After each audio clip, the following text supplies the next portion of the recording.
ఎవరి గతి ఎటులున్నదో ఈశ్వరునికెరుక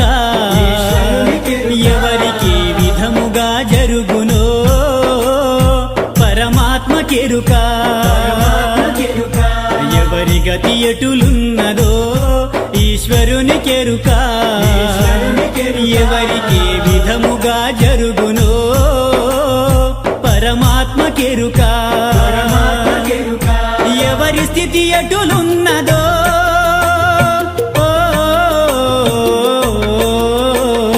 ఎగసి ఎగసి పడుటే కాని